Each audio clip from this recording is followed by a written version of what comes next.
Glória a Deus, a paz do Senhor Jesus, igreja. Amém. Deus abençoe a vida de cada um dos irmãos que estão aqui. Benditos sejam. Pode deixar aqui. Dou conta, já trabalhei em feira. Tô brincando. Tô brincando, obrigada.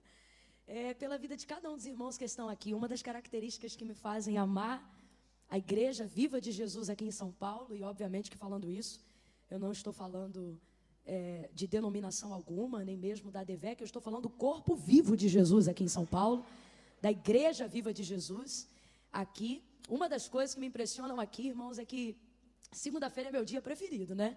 Segunda-feira é meu dia preferido. Talvez alguém aqui está dizendo, ai Camila, como é possível? Porque segunda-feira eu não prego. Então é o meu dia preferido, que é o dia do meu descanso. E São Paulo me ensina, né? Que aquilo que a gente tem de melhor deve entregar no altar do Senhor. E aí eu vim para cá hoje. Claro que não tem nada a ver com o fato do pastor ter pedido, nada a ver. Mas, brincadeiras à parte, falando sério, uma das coisas que me impressiona aqui em São Paulo é essa característica que vocês têm de ficar no batente o dia inteiro, né? Acorda cedo, dorme tarde, come rápido. E quando chega uma hora dessa, qualquer pessoa diria para você, né? Vai para casa, mano, você trabalha direto, voltou de domingo agora, estava na igreja no domingo, segunda-feira, você vai fazer o que lá? Sai do trabalho correndo com uma rodela de suor, de pizza debaixo do braço, pega metrô, trem, motoboy, Uber, né? Busão, dá o jeito e chega aqui, chega com vontade de adorar. Não tem ninguém com cara, né? Dá uma olhada pro teu irmão aí do teu lado, dá uma olhada nele, vê se tem cara de songo-mongo, não tem. Ligado, veio para adorar, está aqui dando glória, misturado com aleluia. Eu acho que no meio do caminho, o pessoal é até tentado, né?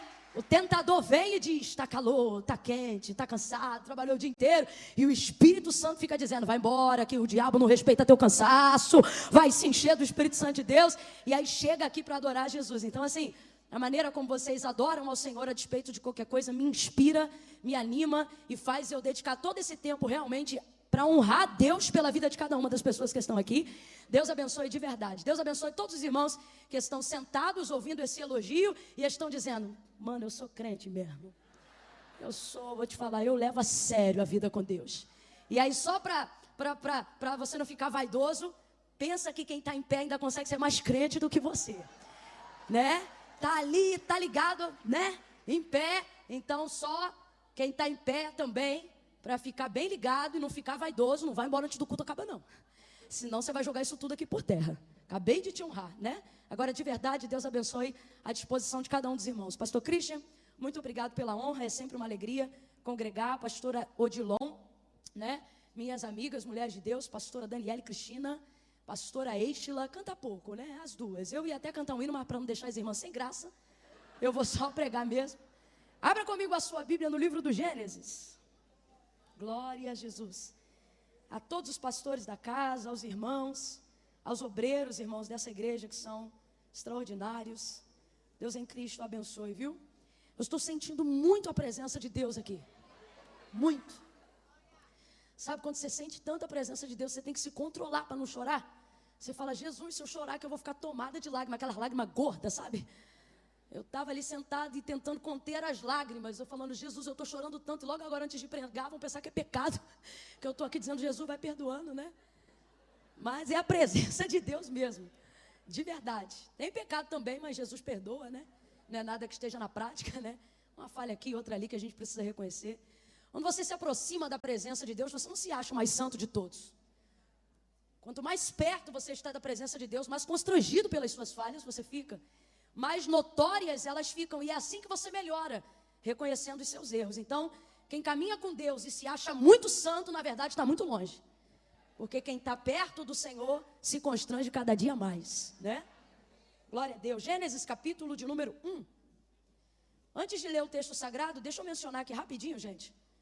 Porque minha mãe veio com a fé, irmão, que ela trouxe 2 malas aí, crendo que a gente vai fazer o Natal dos missionários ainda esse mês, né, mãe? Então, se você desejar adquirir no final do culto, o nosso material vai estar aí. Tem o vestidinho preto longo, basicão, com leão colorido na frente. Esse valeu aí. Enfim, pretinho básico, como diz, né? E o pessoal pensa que é brincadeira minha, mas não é. Se colocar um tênisinho com ele, derruba 10 anos em qualquer idade. Viu? Se tiver 60, vão dizer que é 50. Se tiver 50, vão dizer que é 40. Se tiver 40, vão dizer que é 30. Se tiver 30, vão dizer que é 20. Eu estou quase proibindo para menores de 15 anos. Tem esse aqui também, que é o vestido fé, numa malha toda marmorizada, tá bom? Escrito fé bem grandão aqui no meio. Glória a Deus. Tem ele na cor cinza, né? Uma malha bem estruturada, muito bacana. E tem esse outro aqui, que é o vermelhão. Não é muito vermelho não, mas ele tem sua cor. Que é esse rosa Jesus aqui com esses bolsões na ponta. Tá vendo? Esse bolso é enorme, irmão. Cabe iPhone, iPad, iTunes, notebook. O que você quiser, você coloca aqui dentro, tá? E aí junto vem embutido esse capu. Pra quê, Camila? Porque proteger a chapinha do orvalho e o black da fitagem, né? Quando eu lancei esse vestido, o pessoal perguntou pra mim, que é isso, Camila? É chapeuzinho vermelho? Eu disse, manda o Lobo Mal vir falar comigo, garota. Você vai ver só, né? Para os homens, também trouxe hoje aqui a do leão, mais tradicional, né? Não, eu trabalho até com plus size, o irmão está dizendo, esse aqui é para magrinho. Não, meu irmão, lá eu tenho para leão grande também. E esse leão aqui está com a cara bem fechada, né? Semblante bem fechado. Só para saber que está todo mundo me ouvindo bem, esse leão aqui está com semblante bem? Fechado. Por quê? Porque isso aqui é para macho alfa, irmão. Isso é para cara bravo, entendeu? Isso é para o cara que chuta o portão de casa, entendeu?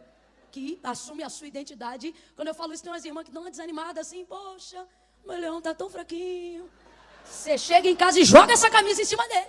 E bota a juba desse leão para levantar ainda hoje. Tá bom? Tá acabando, tá acabando. Tem esse outro aqui.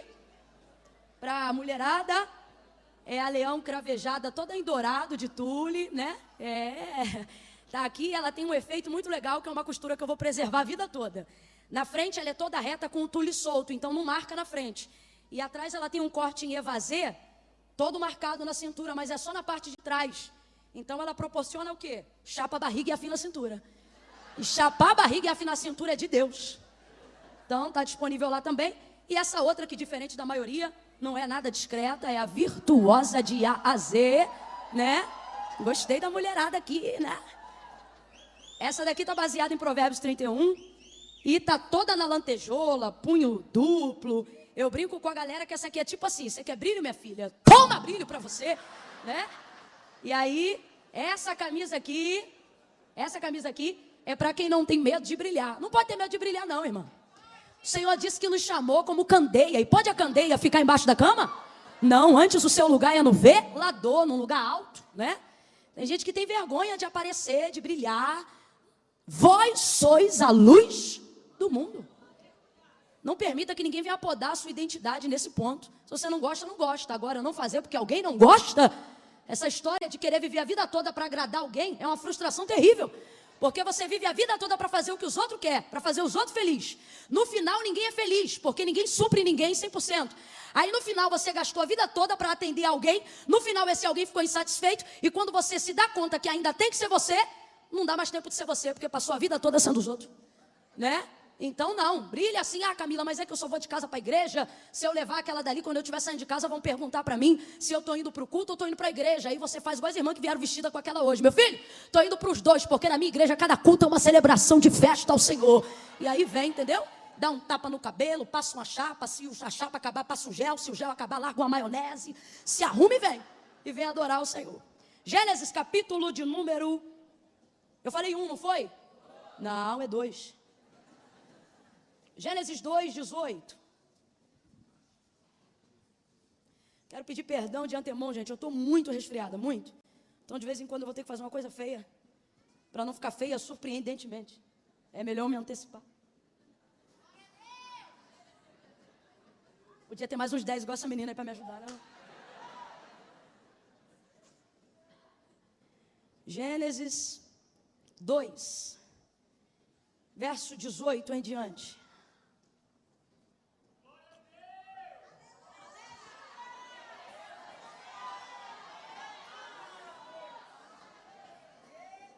Ah, Jesus, obrigado.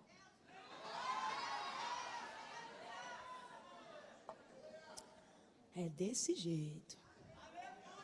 Diz assim o texto.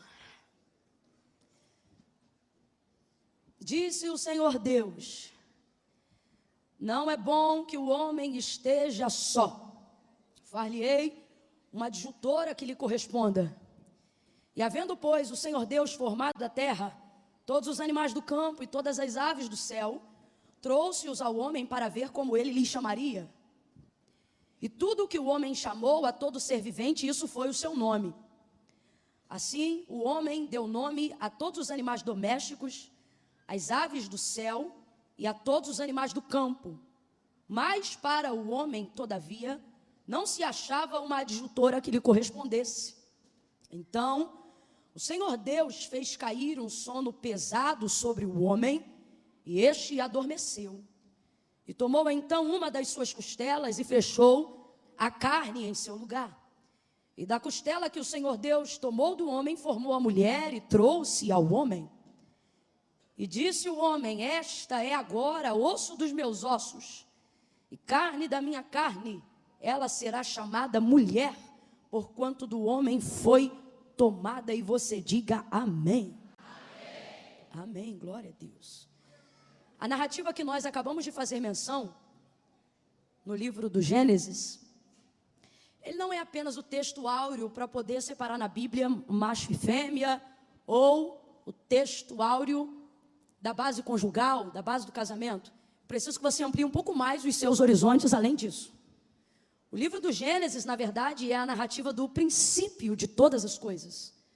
Uma narrativa essa que não se destina apenas a trazer os fatos de como as coisas se deram, mas a compartilhar conosco, através de como as coisas se deram, qual é a intenção de Deus para com a terra, qual é a intenção de Deus para com a humanidade, através de Adão, o primeiro homem criado.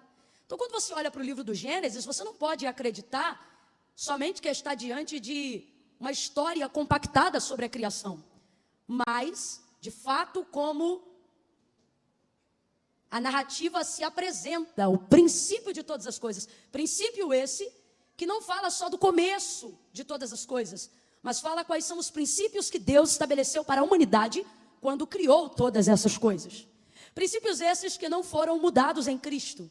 Princípios estes que não se romperam por causa da ministração da nova aliança. Pelo contrário, no primeiro sermão de Jesus, Jesus já veio deixando claro: não cuideis que eu vim trazer a paz, eu vim trazer a espada.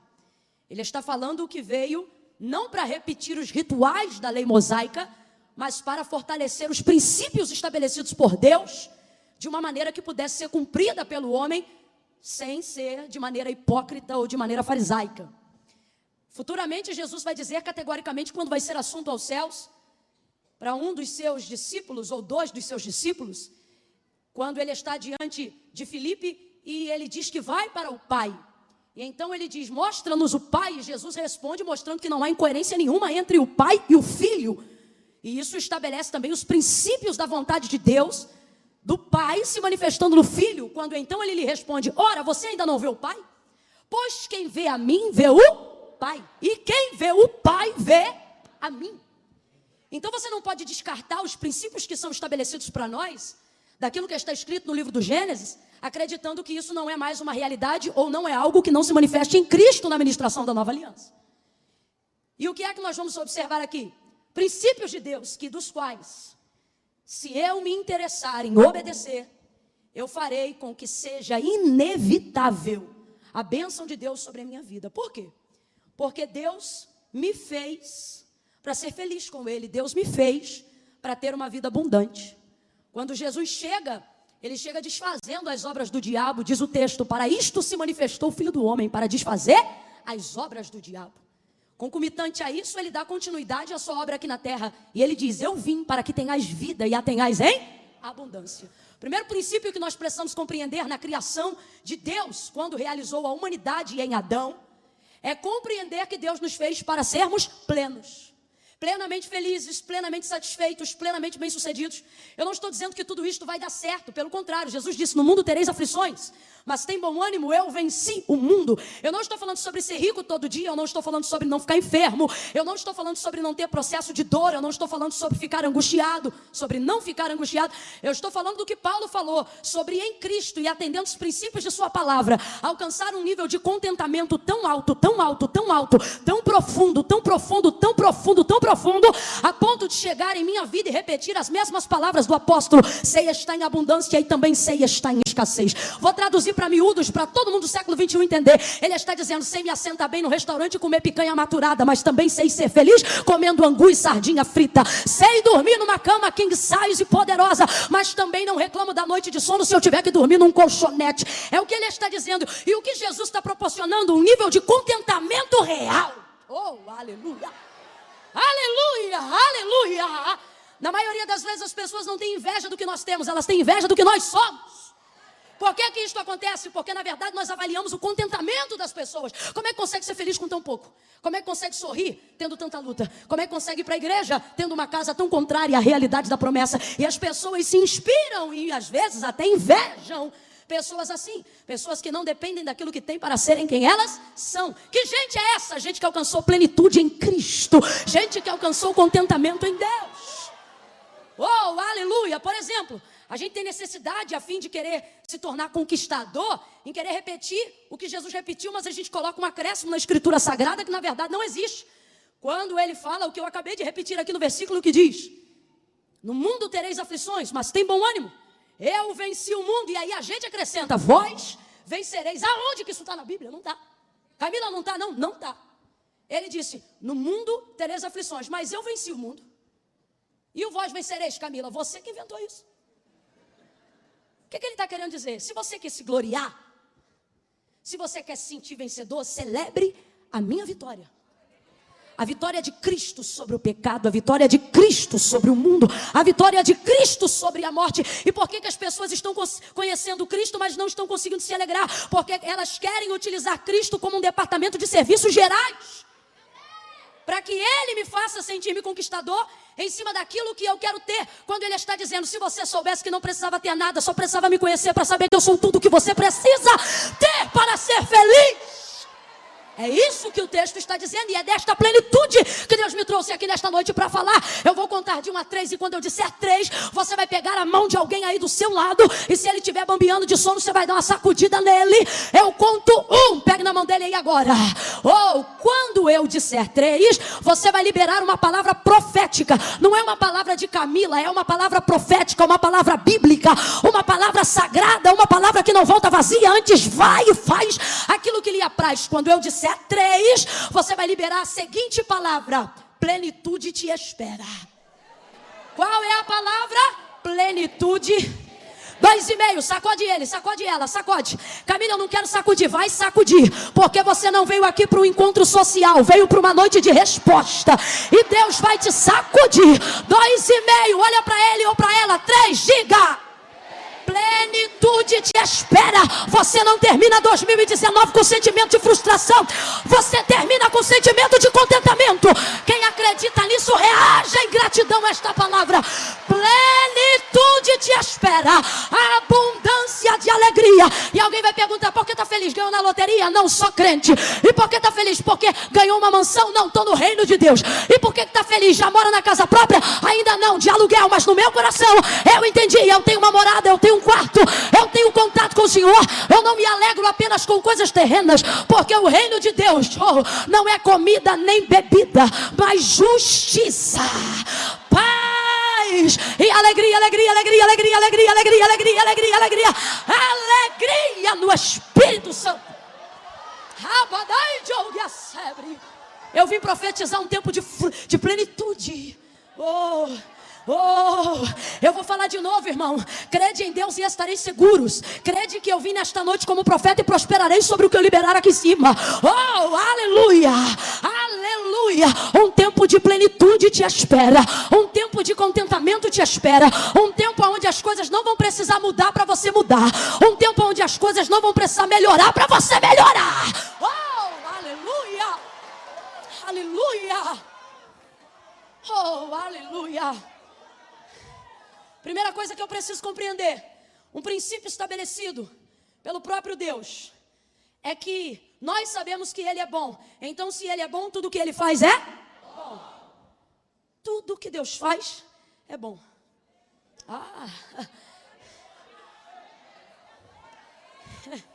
É tão bom que Ele mesmo olha para a obra da criação E ao término de cada etapa do processo da criação, ele avalia seu próprio trabalho e diz: é bom.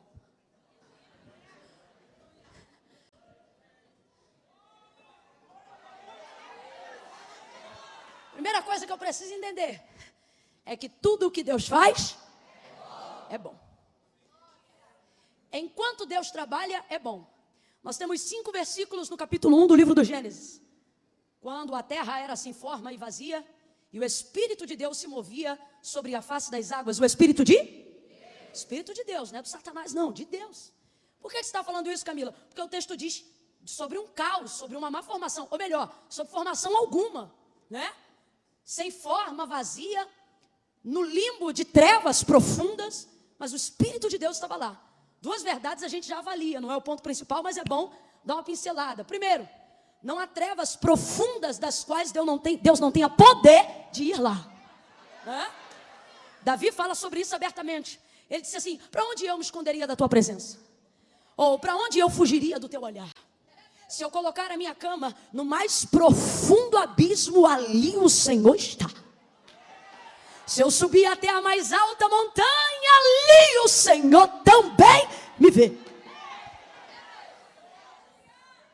Então não tem essa de, Deus não vai aqui, Deus não vai ali. Do Senhor é a terra, a sua plenitude, o mundo e aqueles que nele habitam. Segunda coisa, e essa eu acho extraordinária e é importante que você absorva isso para receber as bênçãos que vêm através desse entendimento, que eu vou lançar luz aqui agora para você. Eu não, o Espírito de Deus através de sua palavra. O Espírito de Deus se move, mas não faz nada. Lá no capítulo 1 é o que diz o texto. E o Espírito de Deus pairava ou se movia sobre a face das águas. É o Espírito de Deus. Vamos lá, gente. É o Espírito de Deus. Ele está se movendo, mas não está realizando nada. Não está executando.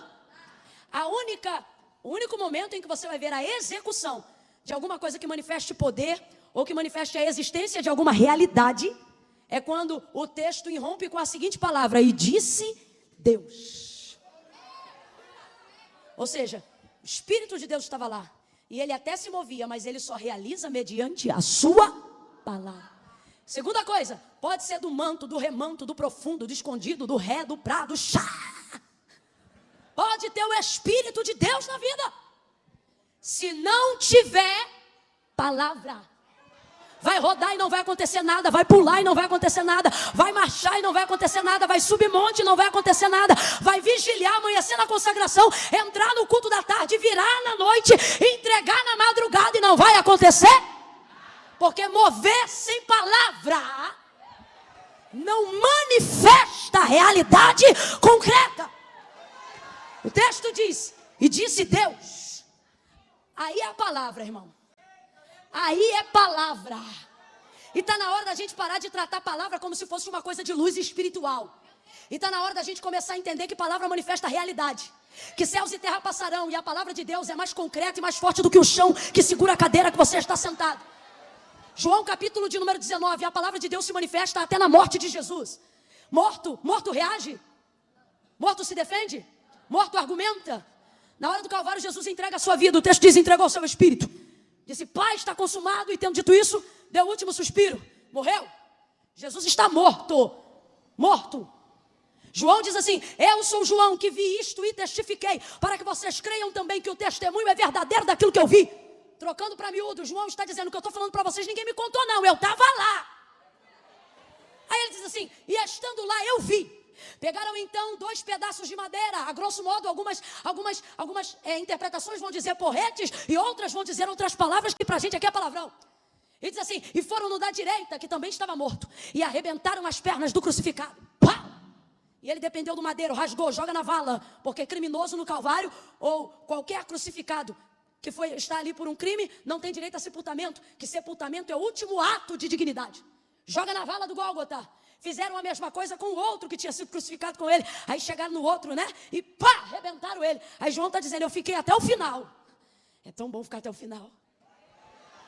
E eu vi. Às vezes o que você vai ver durante não é bom, mas é importante ficar até o final.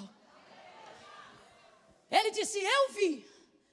Chegando-se, porém, a Jesus, vendo que já estava morto, Não puderam. O texto não diz por quê, mas João traz a interpretação diante daquilo que ele viu. E ele diz assim, não puderam. Não está dizendo que não tentaram, não está dizendo que não quiseram. Está dizendo e não puderam. E ele diz o porquê. Ele diz, eu estava lá e eu vi. Porque sobre ele havia uma palavra que havia sido dita pela boca do profeta Isaías. O que, João? É o profeta Isaías. Como assim, João? Nós estamos falando de muitos e muitos anos que antecedem a manifestação de Cristo no ventre de Maria. Pois é, mas ele é específico e ele diz, eu estava lá e eu vi. Não puderam, porque sobre ele havia uma palavra de quando? De muito tempo. Quem sabe estalar o dedo, estala. Quem não sabe, aprende agora. Olha para quem está ao teu lado e diz, muito tempo. Não sabe, faz mímica, vai, muito tempo. Não importa quanto tempo a palavra esteja sobre a sua casa, não importa quanto tempo a palavra esteja sobre o seu ministério, não importa quanto tempo a palavra esteja sobre a sua vida, não importa se a palavra foi liberada na vida da sua avó para os seus dias, não importa, olha de novo e diz, muito tempo. Bora pessoal aí do fundo no paredão, diga muito tempo. Ele disse, eu sou João, vi e testifiquei. Chegando-se, porém, a Jesus, como que visse que estava morto, não puderam. Foi Jesus que se defendeu? Foi Jesus que argumentou? Foi Jesus que se protegeu? Quando você tem palavra, quando a palavra de Deus está sobre você, quando você recebe de Deus uma palavra e você diz, é minha, ou você pode estar vivendo um momento como o de Cristo, qual? Neutralizado de ação. Você está no vento, mas não pode se mexer. Está na prova, mas não pode falar. Está no meio da fofoca, mas não pode se defender. Vai ver quem se levantou contra você é maior do que você. O vento está soprando e você tem que ficar quieto. Jesus está dizendo para alguém, fica tranquilo. João está dizendo para alguém hoje, fica tranquilo. Porque a palavra de Deus vai se manifestar quando você não puder se manifestar. Vai te defender quando você não puder te defender. Vai te proteger quando você não puder se proteger. Ela não vai deixar te quebrar. Eu nem sabia que ia entrar nesse tópico, mas eu estava sentada ali e Deus me disse assim, diga para o meu povo que eles não serão quebrados. Sacode a mão de alguém se você acredita e diga, você não vai ser quebrado. Não vai ser quebrado. Não vai ser quebrado. O sistema pode te apertar, o governo pode oprimir, as leis podem mudar, o clero romano, o sistema de Herodes pode vir. Deus trouxe a gente aqui para dizer, quem sustenta a igreja não é o governo, quem sustenta a igreja não é o legislativo, quem sustenta a igreja não é o judiciário, quem sustenta a igreja não é o executivo. Sobre nós há uma palavra. Ele disse, tendo pouca força guardaste a minha palavra, mas não negaste o meu nome, eu também te guardarei. Está guardado, está guardado, está guardado, está protegido. Rabacandala. Aleluia! Celebre com glória a Deus e aleluia!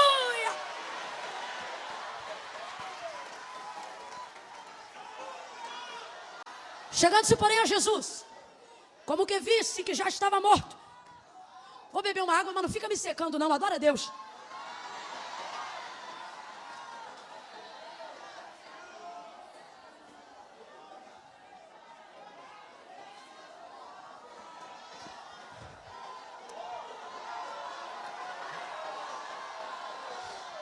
O Espírito Santo de Deus trouxe algumas mentes aqui para ativar a memória de vocês. Gente que está dizendo, eu pensei que fulano ia me defender. Eu pensei que o outro ia me emprestar o dinheiro. Eu pensei que o outro ia abrir a porta. E o Senhor está dizendo, ei, eu te permiti viver esse ápice de dificuldade para você lembrar que quem te sustenta é a minha palavra, quem te levanta é a minha palavra, quem te guarda é a minha palavra. Você está debaixo da minha palavra. Meu irmão, palavra de Deus não é sentimental, palavra de Deus é palavra. Chegando-se, porém, a Jesus, como que vissem que já estava morto, não lhe puderam quebrar as pernas. Disse João, porque sobre ele havia uma palavra dita pela boca do profeta Isaías, que dizia, nenhum dos seus ossos será quebrado. Eu acho incrível, porque Jesus está lá parado, disponível para ser quebrado. E alguém diz, rapaz, você está disponível para ser quebrado, por que que não quebra? Se ele é tão fraquinho, por que que eu não piso? Se ela é tão pequena, por que que eu não mato? Ela serve o Deus dela com adoração, eu sirvo o meu Deus com sangue. Por que que ela não morre?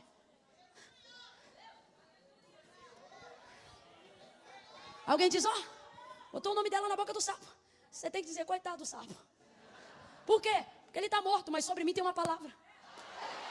Estou vivo. Então, meu irmão, a gente tem que entender que quando o Espírito de Deus se move, ele se move a expectativa de que sobre ele haja uma. Por isso que crente tem que ter palavra de Deus na boca. Tem que manifestar a palavra. Menos eu penso e mais o que a Bíblia diz. Que a palavra de Deus diz. Sabe como é que os profetas recebiam vitória em dias difíceis? Os pais na fé. Lembre-se de suas orações. Relembre aí agora como é que eles oravam. Lembre de Abraão falando com Deus. Ele olhava para o Senhor em oração e ele dizia, porque tu disseste. Que é isso, Camila? É jogar Deus na cara? Não. Jogar na cara de Deus? Não, eu só estou lançando sobre ele a sua. A gente só quer orar sobre coisas nossas. O Senhor está dizendo, eu não reajo a você, eu reajo a minha. Ah, porque eu já ouvi que Deus é fiel e não pode negar-se a si mesmo. Exatamente, não é sobre você, é sobre a sua. Dele, nele, por ele, para ele, são todas as. Quando você entender que você não é o centro do reino, o reino se move em direção a você. É sobre ele. Camila, quando Deus faz algo por mim, ele está pensando em quem? Nele. E se você tem problema de entender isso que eu estou falando agora, já mostra que você não está entendendo que é Deus. Você acha que conheceu a Deus e que Deus tem que servir você. Desculpa, mas eu vou falar rasgado. Deus está dizendo, eu não sirvo você, eu sirvo a minha. Então, se você quer ser servido de mim, aprende aí. Se vós estiverdes em mim e as minhas palavras estiverdes em vós, pedireis o que quiserdes no meu nome, será feito. Aleluia, oh aleluia, oh aleluia. Julgos antigos serão quebrados nesta noite pelo poder da sua palavra. E disse Deus, haja luz, e houve luz. Essa palavra não volta vazia, antes vai, faz aquilo que lhe apraz. Disse Deus, haja luz, e houve luz.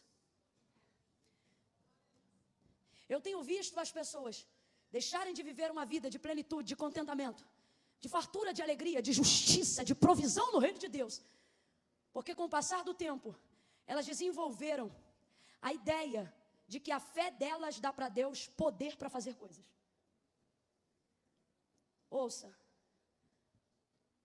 Não é que não tem fé, mas é que usa a fé como mola propulsora para dar para Deus poder de fazer coisas. Deus não precisa da minha fé para ter poder de fazer coisas. Não, Camila, não. Com todo respeito a você e a sua fé, Deus não depende da sua fé para nada.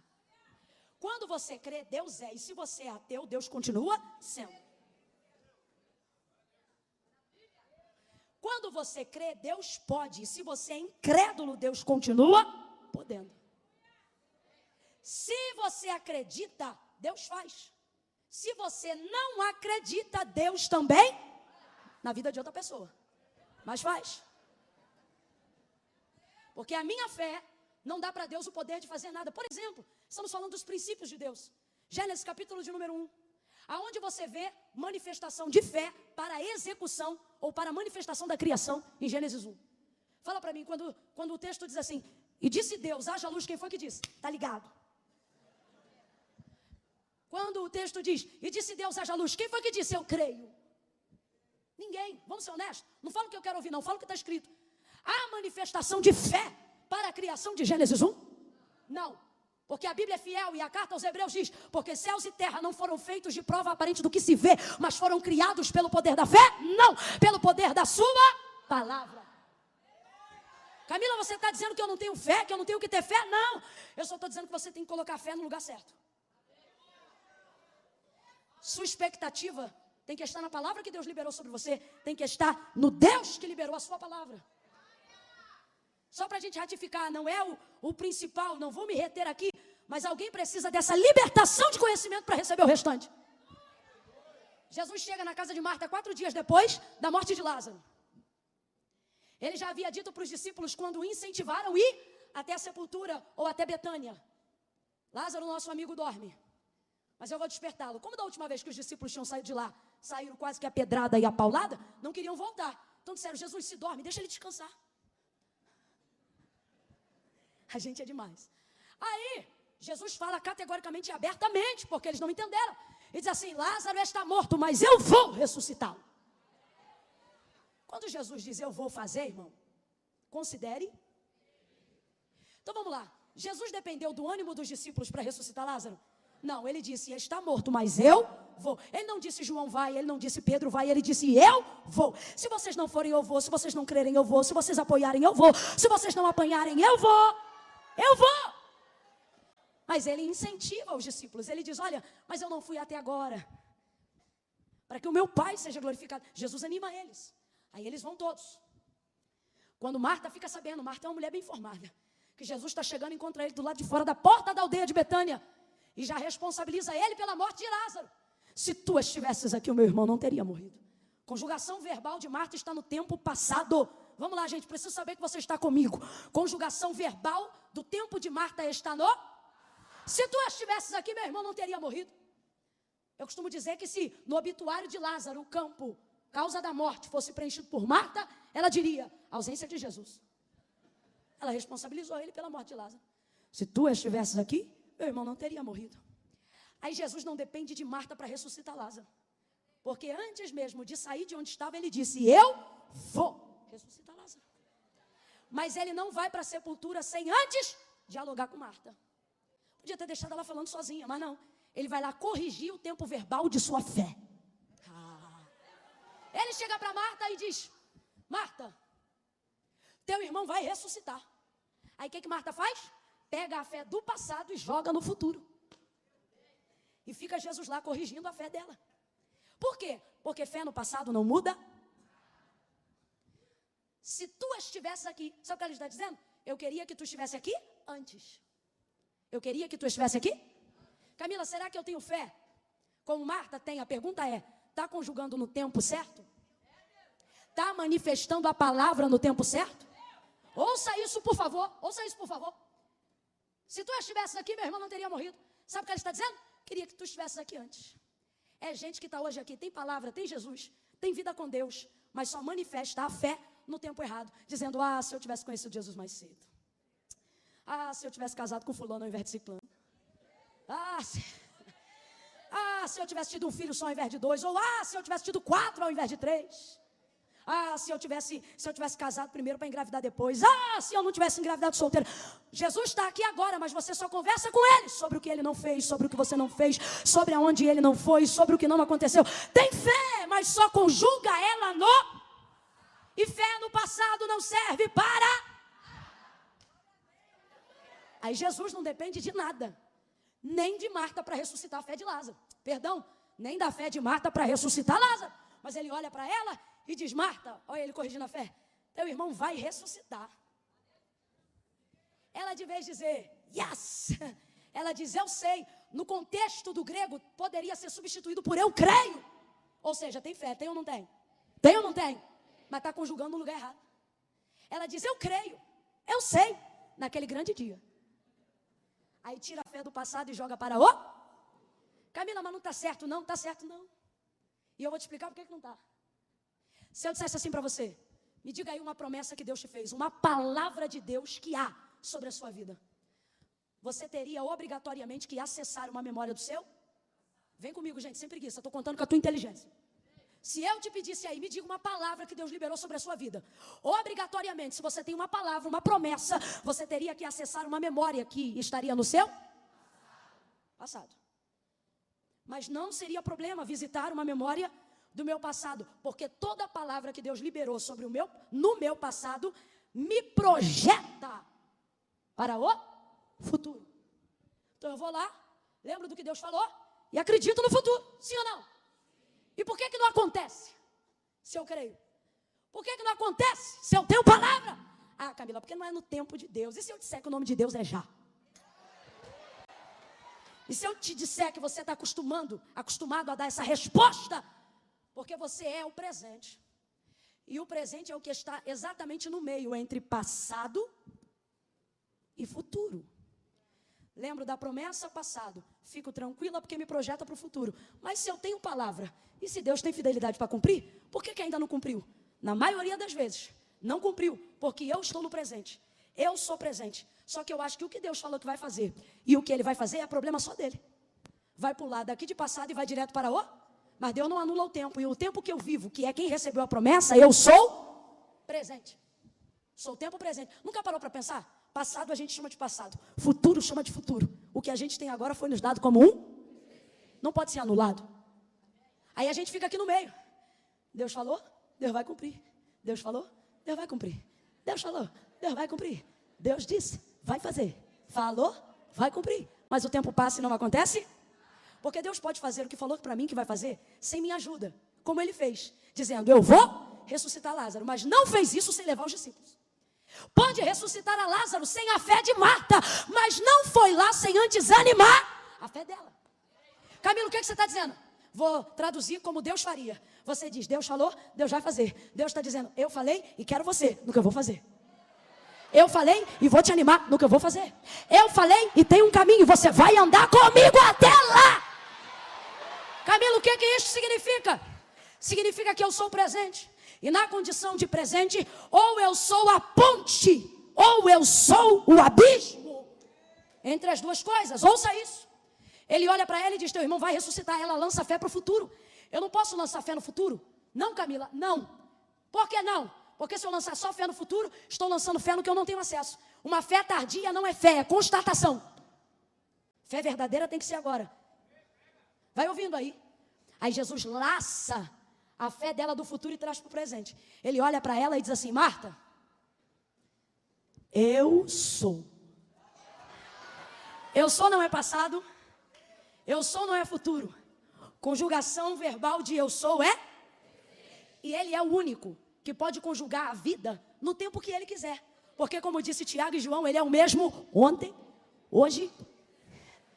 Ele poderia ter olhado para Marta e poderia ter dito, Marta, eu fui a ressurreição e a vida. Poderia ter dito.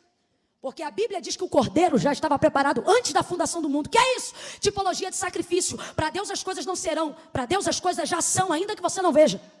Ele poderia ter dito, eu fui como manifestação do cordeiro. Tipologia sacrificial. Poderia ou não poderia, gente? Poderia ou não poderia, gente? Abra a boca que se eu estou resfriada, você vai falar também. Poderia ou não poderia, gente? Poderia. Mas não.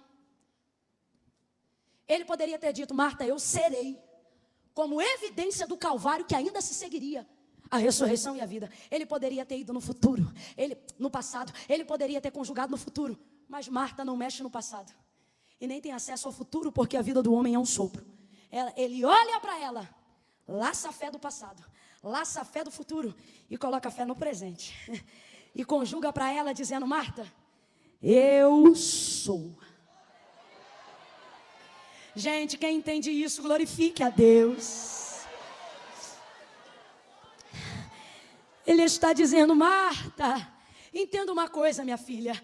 Aquilo que eu não fiz no seu passado não me impede de fazer o que eu estou para fazer agora. Marta, eu sou. Eu sou. Está na hora da gente aprender a conjugar mais a nossa fé no tempo presente. Está na hora da gente crer que o Deus de Abraão, Isaac e Jacó também é o meu Deus. Eu sou. Manifestação da palavra eu sou. Eu me lembro dela no meio da sarça fumegando, quando Moisés diz assim, mas quando eu chegar lá para libertar o teu povo, e eles me perguntarem que Deus me enviou, o que eu respondo a eles? O Senhor disse, diga para eles que o eu sou te enviou a eles. O que é eu sou? É a lembrança da memória, da aliança que ele fez com Abraão. Gênesis 12, quando o Senhor se manifestou a Abraão, o que ele disse? Abraão, eu sou. Perdão, 17. Abraão, eu sou. Então, se eles ouvissem Moisés dizer, eu sou, eles entenderiam, é o Deus dos nossos pais. É o Deus de Abraão, é o Deus de Isaac, é o Deus de Jacó. Não, você não entendeu. Moisés está entendendo. E eles entenderão o seguinte, o Deus do passado, o Deus de Abraão, o Deus de Isaac, o Deus de Jacó, 400 anos depois se manifestou de novo, no tempo presente, para nos tirar dessa terra. Outro entendimento para a compreensão do eu sou. Eu sou. E o que seria eu sou? Poderia ter dito eu sou Jirê, provisão, sou Nissi, bandeira. Sou Shalom, sou paz. Sou Sabaó, sou guerra. Sou Tissi-Dequenu, sou justiça e equidade. Tantos nomes. Sou Rafa, vai lá e diz que eu curo. Tanta coisa, mas ele não resume. Ele não terceiriza, ele não divide.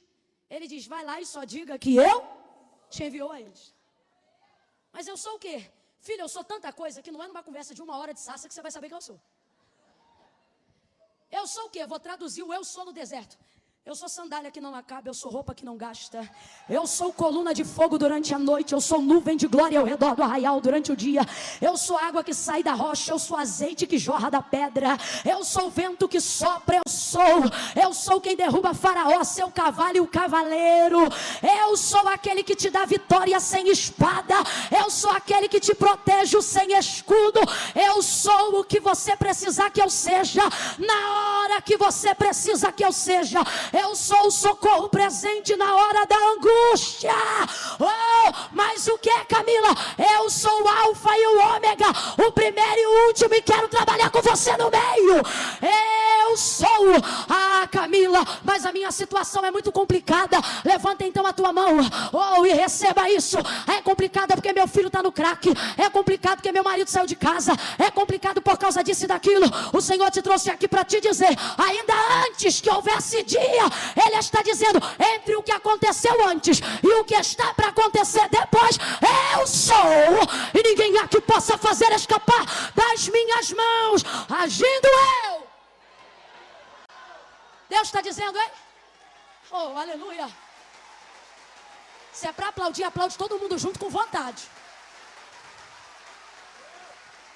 Ele está dizendo a alguém hoje aqui, não fique preso no que te aconteceu ou no que deixou de acontecer no seu antes, no seu passado.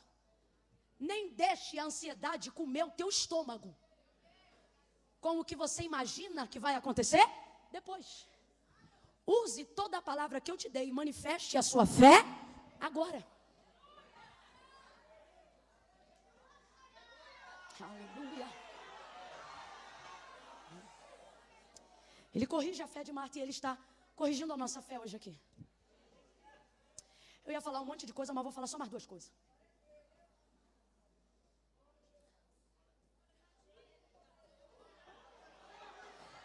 Quando a palavra se manifesta e disse Deus haja luz, e houve luz, fica claro que Deus não precisa da minha fé para fazer, mas não significa que Ele não está disposto a me animar antes de fazer.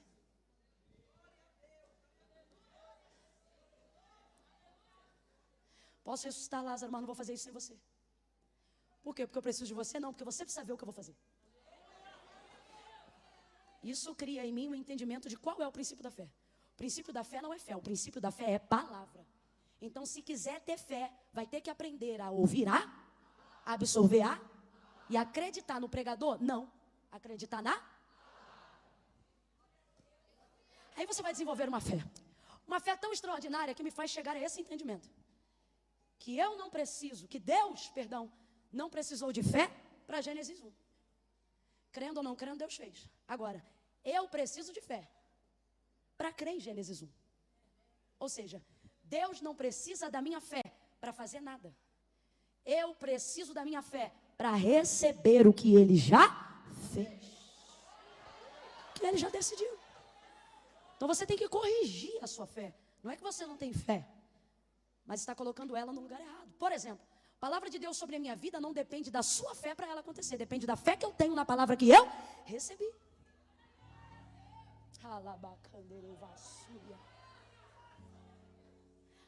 Aí Deus vai fazendo, vai executando. E ao processo do término de cada etapa da criação, o texto diz assim: e disse Deus, ou melhor, e Deus viu que era bom. E foi manhã e tarde do segundo dia. Do terceiro dia. Aí Deus faz mais um bocado de coisa que não existia. E o texto diz assim: e viu Deus que era bom. E foi manhã e tarde do dia 4. E Ele vai fazendo. Vai fazendo. Aí Deus faz mais um pouco. E foi manhã e tarde o quinto dia. E Deus continua fazendo. Vamos lá, gente. Deus continua. Deus continua. O homem ainda não existe, mas Deus já estava. Tem coisas que só não apareceram diante de você, porque você ainda não está diante delas, mas isso não significa que elas já não existem. Eu vou falar de novo, falei muito rápido, né? Tem coisas que Deus já está fazendo e elas já existem. Só que você acha que não existem porque ainda não apareceram diante de você. E Deus está dizendo, não, eu não vou fazer quando você chegar. Quando você chegar já vai estar Quem está atrasado não é o meu trabalho, é a sua presença. Quem está atrasado não é o meu trabalho, é a sua fé, menino. Quem está entendendo isso, diga eu, Deus. Aí ele vai fazendo. No sexto dia, Deus acaba tudo. Porque no sétimo ele descansa. Sexto dia está tudo acabado. Deus já fez tudo que tinha para fazer. Aí, o texto não vai dizer que Deus olha o que fez e viu Deus que era bom. Não. Viu Deus que era bom terceiro dia, viu Deus que era bom quarto dia, viu Deus que era bom quinto dia. No sexto dia diz assim o texto: e havendo Deus acabado tudo. Acabado. Aí fala tudo que ele fez. Quando acabou tudo, e disse, e viu Deus, que tudo quanto fizera era muito bom. Vem um hiperlativo. Camille, tem diferença? Tem diferença. Tem diferença. Às vezes você vai numa festa, e aí como é que foi a festa? Foi boa. Foi boa. E às vezes você vai numa festa, e aí como é que foi a festa? Mano, você tá louco. Foi muito boa. Alguém vai dizer, e aí, doido, saiu do trabalho, foi pro culto, e aí, o culto foi bom? Você vai chegar em casa como, irmão? Manifestando palavra para tudo que é lado. Não vai nem dar tempo, porque quando alguém perguntar, e aí, o culto foi bom? Você vai dizer, chapa! Foi muito bom. Aí o texto diz, e viu Deus que tudo quanto fizera era muito bom. Por quê? Porque enquanto Deus faz é bom, mas quando ele acaba fica... Pera. Aí a gente leu Gênesis 2:18. E disse Deus, não é bom que o homem esteja só. Que isso, Camille? É a quebra de um princípio? Porque nós acabamos de admitir e abrimos toda a narrativa do contexto da criação para entender que tudo o que Deus faz é... Quem foi que fez primeiro o homem, como disse o apóstolo Paulo, para só depois, em seguida, fazer a mulher? Quem decidiu fazer assim foi? E Deus erra? Deus falha? Então como é que ele faz uma coisa e diz que essa coisa não está boa? E disse Deus, não é bom que o homem esteja. Só que Deus conjuga as coisas no tempo certo. O texto não diz assim, aonde nós lemos, não é bom que o homem seja, porque ser é característica permanente, e estar é advérbio de tempo. Deus diz, não é bom que o homem esteja. Vamos embora, gente. Não gostava da aula de português, né? Não é bom que o homem esteja. Esteja característica temporária, não é permanente. Você não passa por alguém no meio da rua e diz, e aí, como é que você é? Não. Você diz, e aí, beleza, como é que você é? Porque estado é temporário, pode estar bem, pode estar mal, pode estar por baixo, pode estar por cima, porque é temporário. Pode estar chovendo, pode estar calor, pode estar frio.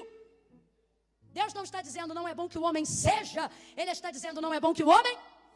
Nas entrelinhas Deus está dizendo não está bom, mas você não precisa se entristecer, porque significa que se não está bom, e se eu parto da premissa que tudo que eu faço é bom, só significa uma coisa, que essa situação adversa é uma questão de...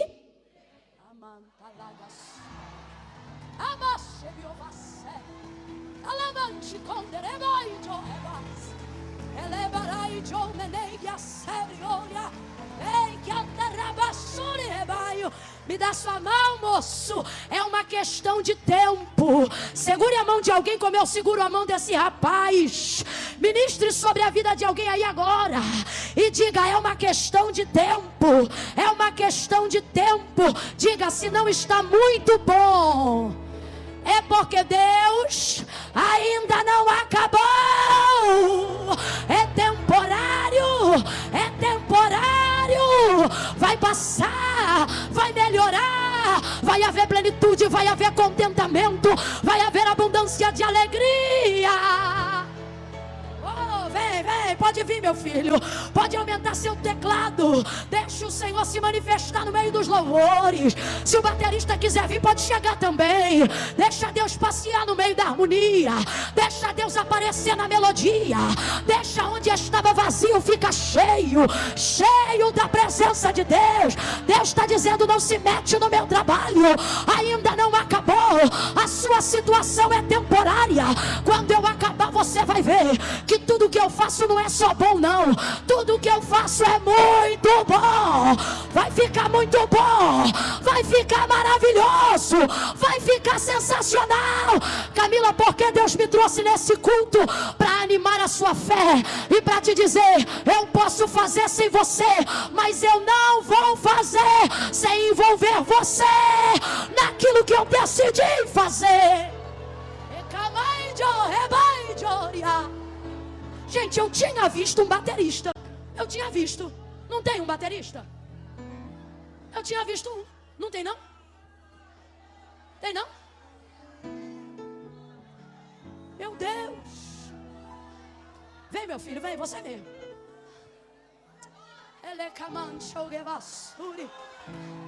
Já ficou de pé? Porque pensou que eu acabei, né? Não. Mas fica de pé, eu tô acabando. Camille, por que você ficou de ferrar? Porque eu senti uma coisa boa? Pois é, e ele ainda nem acabou.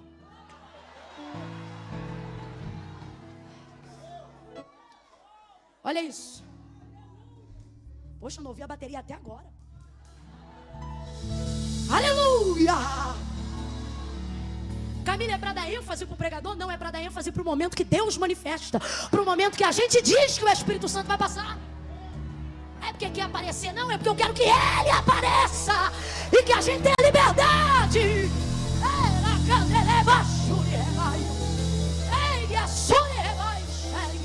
Levanta a sua mão, moço. Levanta a mão com a baqueta. Não era você que ia sentar aí, mas porque você veio correndo, Deus está abrindo uma porta. Ei, calabaraio. Ei, calabaraio.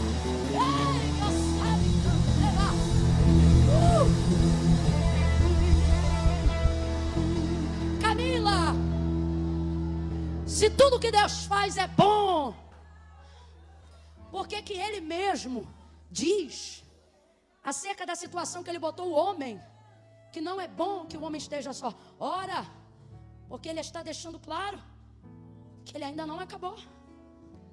Já arrumou casa? Já consertou um carro?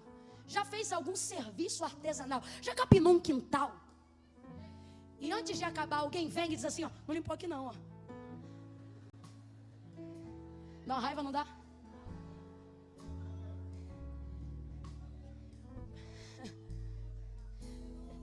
Tá pintando um negócio, tá desenhando um negócio, e alguém já diz, olha, tem que fazer isso assim, assim. Calma, eu ainda não acabei.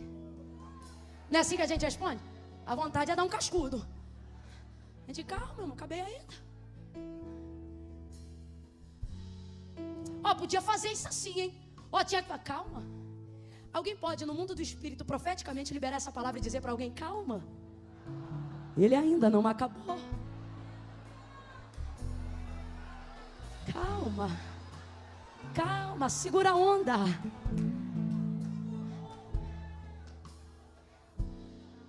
Agora veja bem, lá para o verso 22, se eu não me engano, o homem vai perceber que está só que Deus já viu no 18.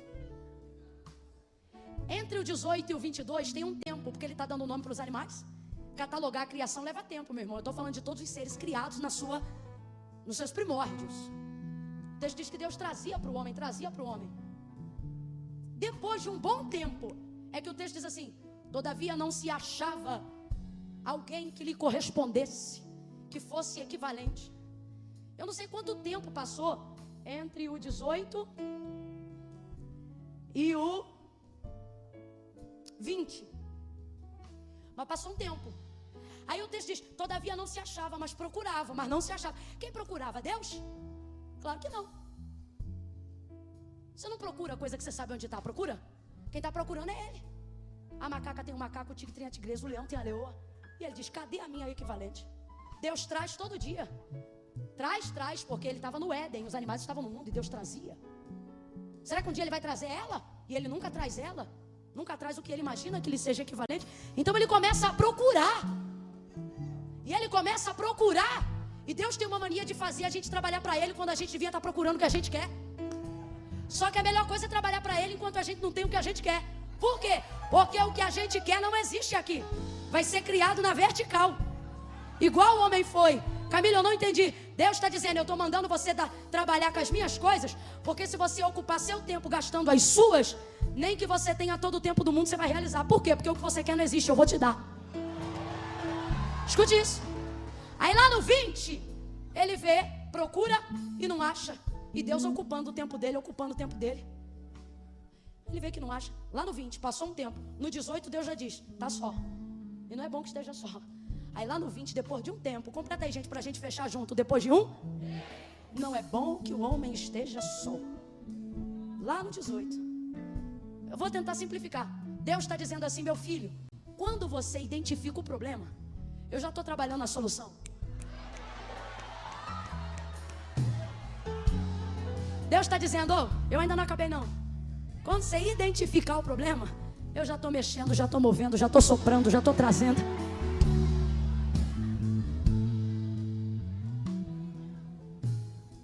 Deus trouxe gente hoje aqui para dizer, acalma teu coração.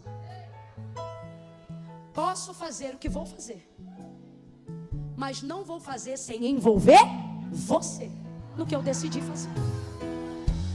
O Deus que fez o homem do barro poderia fazer a mulher de onde quisesse sem tocar no homem? Sim ou não? Sim ou não? Tanto poderia que fez quando fez o homem, mas quando fez a mulher fez questão de envolver o, porque esse é o maior princípio que a gente não pode esquecer. Qualquer Deus deseja ser servido, o nosso Deus gosta de trabalhar junto.